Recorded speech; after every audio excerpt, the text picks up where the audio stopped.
आज हम बात कर रहे हैं कि कर्मों का हमारे जीवन पर, हमारे घर पर, हमारे परिवार पर क्या प्रभाव होता है और कौन से ऐसे कर्म हैं जो घर में अशुभता लाते हैं। पंडित जी, ऐसे कौन से काम हैं जिनकी वजह से घर में अशुभता आती है? अब ये जानते हैं कि किन कार्यों से हमारे कौन से काम ऐसे होते हैं जिससे हमारे घर में अशुभता आ जाती है।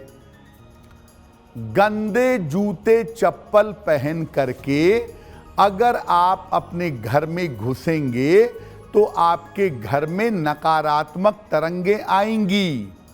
आप बाहर किन किन स्थानों पे गए हैं, कहाँ कहाँ गए हैं, सड़क पे चले हैं, गंदगी में चले हैं, हर जगह की तरंगें आपके जूते चप्पलों के अंदर आती हैं।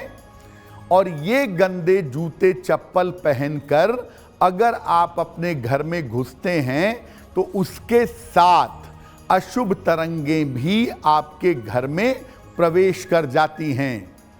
इसीलिए पहले ज़माने में घर के बाहर ही जूते चप्पल निकालते थे और आज भी बहुत सारे घरों में जूते चप्पल जो बाहर के होते हैं वो घर से बाहर निकाल दिए जाते हैं।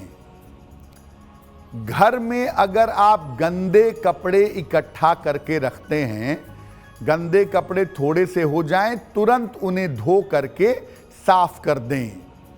आप गंदे कपड़ों का गट्ठर बनाए जाते हैं, गंदे कपड़े इकट्ठा किए चले जाते हैं। ऐसे गंदे कपड़े अगर आप अपने घर में इकट्ठा करके जमा करके रखेंगे तो इसके प्रभाव की वजह से भी घर की तरंगें बिगड़ेंगी और घर की तरंगें अशुभ फल देंगी। इसीलिए कपड़े गंदे होते हैं तुरंत उन्हें हटा करके धो करके किनारे कर दीजिए। आपके घर का जो बाथरूम है वो बहुत महत्वपूर्ण जगह है, क्योंकि वहां से आपके घर में सबसे ज्यादा शुभता और अशुभता फैलती है। अगर आप अपने घर के बाथरूम को गंदा रखते हैं, पानी हमेशा गिरा रहता है, पॉट और वॉश बेसिन हमेशा गंदा रहता है, बाथरूम का दरवाज़ा हमेशा खुला रहता है, अगर ऐसा आपके घर के बाथरूम में होता है लगातार, तो आप ये समझ लीजिए कि आपके घर के बाथरूम की वजह से आपके घर में रोग और बीमारियां आएंगी, घर में अशुभता पैदा होगी।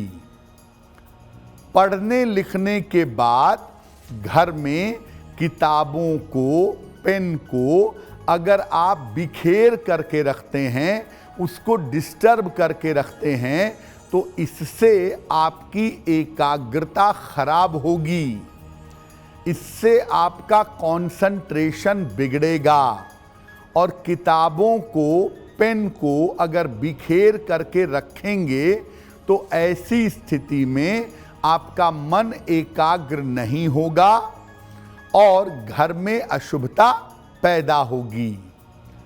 सबसे महत्वपूर्ण बात आपका एक कर्म है कि घर में आपके पूजा कभी होती ही नहीं है। सुबह शाम में किसी भी समय पूजा स्थान पर आप धूप बत्ती, दीप बत्ती नहीं जलाते और पूजा स्थान भी गंदा पड़ा रहता है, पूजा स्थान का ध्यान नहीं रखते।